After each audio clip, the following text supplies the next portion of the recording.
Today, we're gonna take a trip down memory lane. You see, about 10 years ago, I got a Marvin's Magic set for a birthday one year, and it's safe to say that I became completely obsessed with this thing. I spent the rest of the day just playing around with the props, and over the weeks that followed, I learned every trick inside out and even created a few of my own. I knew that every birthday and Christmas after that, I would ask for a Marvin's Magic set until I had them all. I remember being on the family computer in the attic.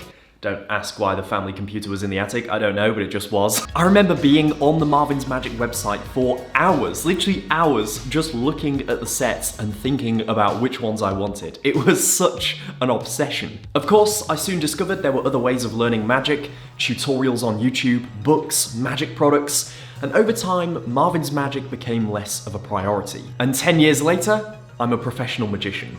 And so today, I want to dive into that nostalgia and rediscover the Marvin's Magic obsession I had as a kid. And that's where this comes in. You see, I have decided to buy every Marvin's Magic gift tin and complete that childhood urge. My 11-year-old self on the computer dreaming of those Marvin's Magic gift tins. Well, he's back. Let's dive into it. So, I went on the Marvin's Magic website, which, as you can imagine, brought back a lot of nostalgia, and I thought I'd start with the first one that I had on that birthday, the thing that started the chain reaction. And so I went on, I bought that, and while I was there, I spotted another thing, which I never had as a kid because it never existed, but it caught my eye, and it's called the Rubik's Amazing Box of Magic Tricks, the Rubik's Cube Magic Set. That is such an unusual idea, and so I added it to my cart. Oh wow. Whoa, this is bigger than I thought it would be. Oh my god, it's actually a Rubik's Cube. That is fantastic. 40 magic tricks. Okay, I'm gonna come to this in just a second, and this is what we're gonna look at, but I have to. Oh my gosh. I have to look at this. No way. Oh wow, oh my goodness. I never thought that. Oh, I'm getting a bit emotional. That is really weird. I mean, this is it. This is the thing that started my love of magic. I remember getting this and at first being a bit like, oh, okay, a magic kit, sure. It wasn't even the main present that birthday. It was like a little extra side present. But my God, I spent so long with this kit. The original one I had as a kid will be at my parents' house, I imagine, tucked away in the attic or some cupboard, and I might dig that out at some point because it's definitely a worthy part of the collection. But yeah, it's these that I really want to collect. There are so many of them as well, and I've ticked a few off my list, but there are a couple that are just really elusive and really difficult to find online.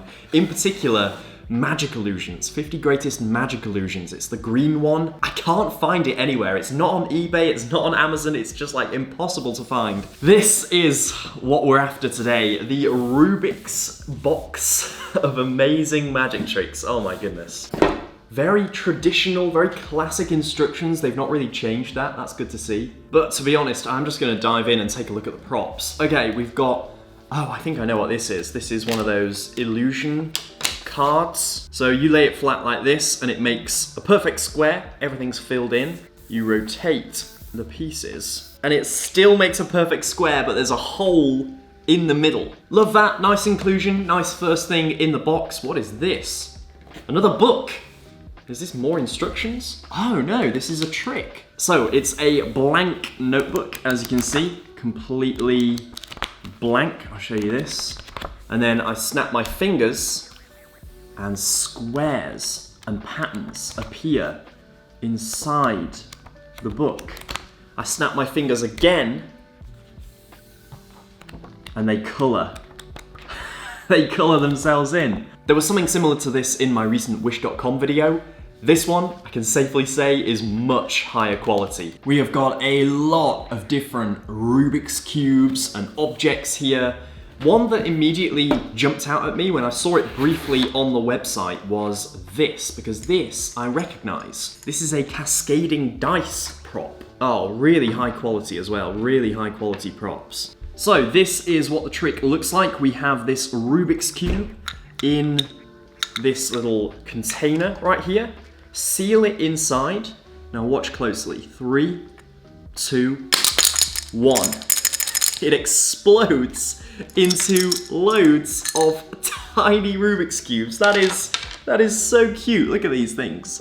Oh man, that is just so good. The build quality on these as well is absolutely insane. I've never seen a cascading dice that is this well built. This is incredible. This is professional standard stuff. Oh, there's something else you can do with this. Oh my goodness. So you can take a mixed up Rubik's Cube. Look, I'll show you this.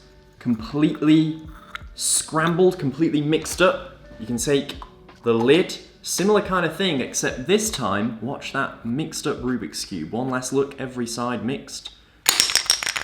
You can solve it. Oh, magnificent. What a great idea. Yeah, that trick, 10 out of 10. That is amazing. I love that. We've also got this slightly bigger one and a box. I recognize these props from another Marvin's Magic set. This is a mind reading trick where the spectator chooses a side of the dice. In this case, it's not a dice, it's a Rubik's Cube, of course, perfect. So I will genuinely do this with my eyes closed. I have no idea what color that is, but I will place that into the box. All of this is while your back is turned, so I genuinely don't know what the color is. And then you look into your spectator's eyes and you attempt to read their mind. So they think about the color. Okay, interesting, it's coming through. I think it's yellow. Should we take a look for the first time? Look at that, yellow. Brilliant, no electronics, no moving parts. In fact, I remember consistently fooling my dad with this trick. Not a Rubik's Cube version, it was a one with like the 6 senses on, I think. I've not done one of these in a while, but this is a little paddle trick. We've got a Rubik's Cube thing on both sides, as you can see, all different colors. And I guess they choose a color, but how do they choose a color? Anyway, the effect is if they choose red, you shake it and it turns red, which is pretty cool, but what's the force? Okay, so the force is this. Red, right here, is the third one down. So you ask them to name a number from 1 to 6. If they say 1, you go O-N-E, you spell out 1. Same for 2, T-W-O, you land on red. 3, obviously you count, 1, 2, 3. A very standard force. I personally wouldn't perform it that way because I don't think that makes much sense. Spelling out the number, why would you do that? Just count the number. Rubik's Cube dominoes, interesting. Once again, this is a very old trick that they've put a modern Rubik's Cube spin on, which I absolutely love. So you've got a set of dominoes, 2 colors on each one, and then you ask your spectators to make a domino chain, so linking each one, matching the colors. So we will do that. So what they'll find is that they can't complete the domino chain. They've made as much as they can, but they can't complete it. And you had a prediction beforehand. They could have arranged these any way they like. Any colors could have matched to any colors. But you predicted the missing link. You predicted which ones would be at the end, red and white. That's pretty cool. That would definitely fool kids. Not sure if it would fool adults, but for kids magic, I can just see myself performing so many of these tricks when there are kids at a gig. I often struggle when there are kids at a gig to have tricks that are on their level. You know, sometimes you can do card tricks and whatever, but if they're a certain age, that sort of thing won't play, and this would play. This is great. I'm having so much fun. A mystery tunnel. Inside your set, you'll find a cardboard tube that looks like a wand, yes. Oh, I get it. Okay, so white towards you, just like this, and we'll place it once again into the cube, into the tube. We'll slide it all the way in. Again, there's no room for it to turn, no room for anything else, and yet it does turn. It's not a great trick, it's just I think that is definitely the weakest trick in the box. Overall though, I'm giving this set a solid 9 out of 10. I really am. These tricks are just so perfectly thought through. Best trick in the box, definitely this thing. Worst trick is this, but even that is, I don't know, it's not too bad.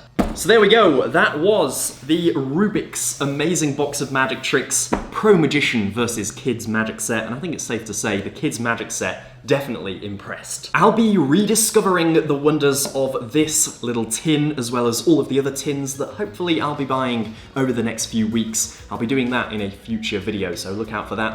If you enjoyed this one, make sure to hit the thumbs up button down below on your way out, that is really appreciated. And if you're new to the channel, we do anything and everything to do with magic, so if you like magic, make sure to subscribe and join the channel, and I will see you in the next video. Until then, take care.